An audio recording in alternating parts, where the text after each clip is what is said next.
Ladies and gentlemen, I'm sorry to break it to you, but 99% of you will not escape the Matrix. If you're watching this video, then you probably know what escaping the Matrix means. But if you don't, then let me show you.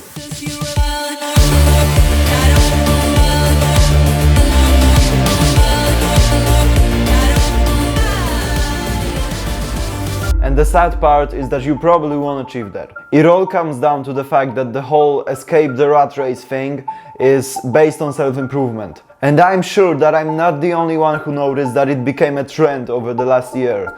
Everyone wants to improve themselves. And of course it's not a bad thing, because what else are you gonna do, get worse?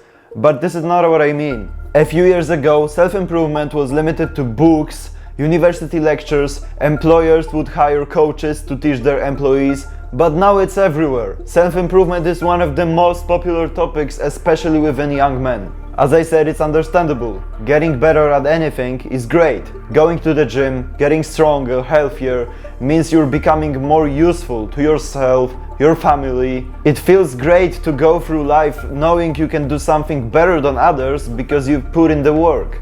But I would say that it is important to get better at something useful, right? And this is something overlooked by many people on the internet. We've come to the point when self-improvement is a hobby itself, detached from any interests or goals. It's a lifestyle that is supposed to solve your crappy life. You're feeling down? Everything goes wrong in your life? Come on, get on self-improvement. Your girlfriend broke up with you? Damn bro, that sucks. But there's this book that will definitely help you. This is the message that I find destructive.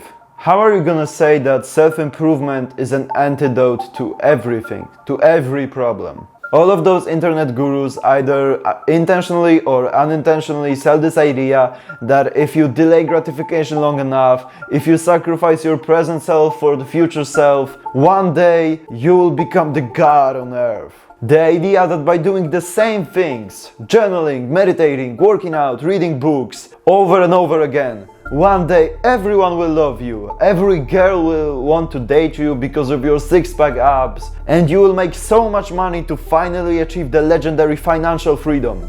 And that's great, who wouldn't want all of that? But I've come to realize that this mindset comes from the fact that the person is unhappy now. Self-improvement becomes the magic train that will take you to your fantasies, to your dream life. And while that's not necessarily a lie, people we look up to are not where they are because of their obsession on self-improvement. They are there because of how good they are at a certain craft. A YouTuber Hamza claimed to be successful due to the fact that as a guru, he's able to be on self-improvement full time. But it's not self-improvement that made him so much money.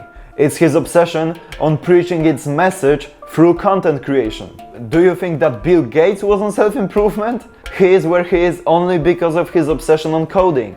If you want to be successful like those people, then you have to realize that they were never obsessed with the perfect morning routine for self-improvement or 6 millionaire habits. They are where they are because they were obsessed with their purpose. Of course, self-improvement helps fulfilling it, but it's not the main point of it. You know, being on NoFap for 100 days so that you unlock flying is useful, but only if you're doing something already. If you had nothing to do, then what? Would you just fly around your whole life doing nothing like a moth? The funniest examples of destructive self-improvement are people reading productivity books. And this part of the video is dedicated to some of my friends that recently got onto self-improvement. Reading self-help books makes sense if you can apply their wisdom in your life. But if you don't work on anything, then why would you read productivity books? To read more productively? It's like learning to socialize by watching YouTube videos on how to make people like you. We all know that the best way to get better at socializing is to socialize. Go out to the real world and talk to people instead of playing video games at home. People get obsessed with learning, but never use what they've learned in practice. And this is the perfect example of obsessive self-improvement that doesn't help at all. Imagine reading a cookbook but never actually cooking. Of course, books are useful, but only if the vast majority of your time is spent outside, living your life, and not reading.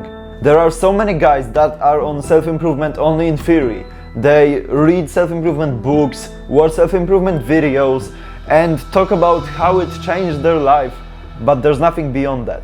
They don't apply any of that knowledge, but only entertain themselves with this smart content. I literally have a friend who watches Hamza's videos while playing League of Legends.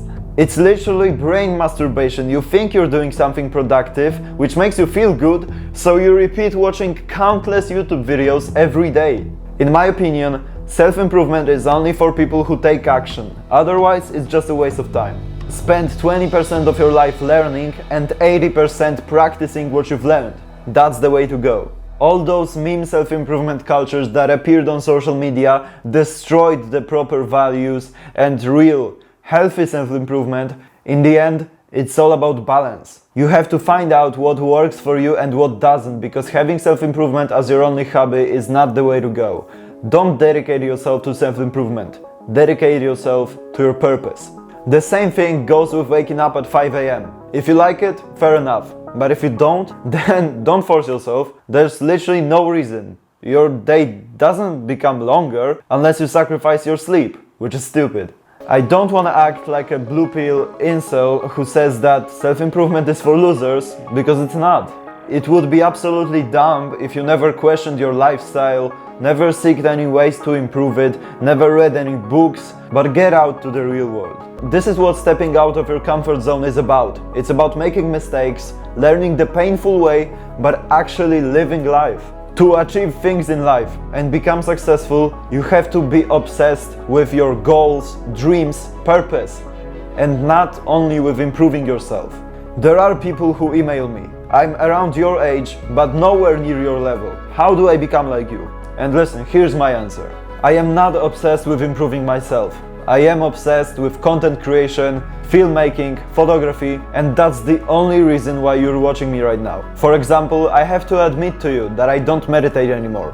I did that for 8 months, but I always felt like it's something forced on me. If I didn't meditate, then I wouldn't improve myself according to online gurus. You're getting older, bro. Don't waste your life preparing for things that will never come. You have to take action, because if you don't, in 20 years, you will be the loser that will be screaming on social media saying, oh, the whole escape the matrix thing was a scam. Now I have a 9-to-5 job and nothing worked. You can escape the matrix, but it's difficult and you have to approach self-improvement properly. Recently I've made very cinematic, very thought-provoking video that includes a lot of smart words. It covers an overlooked yet very important topic, so if you want, then check it out right here. And don't forget to become 1% better today.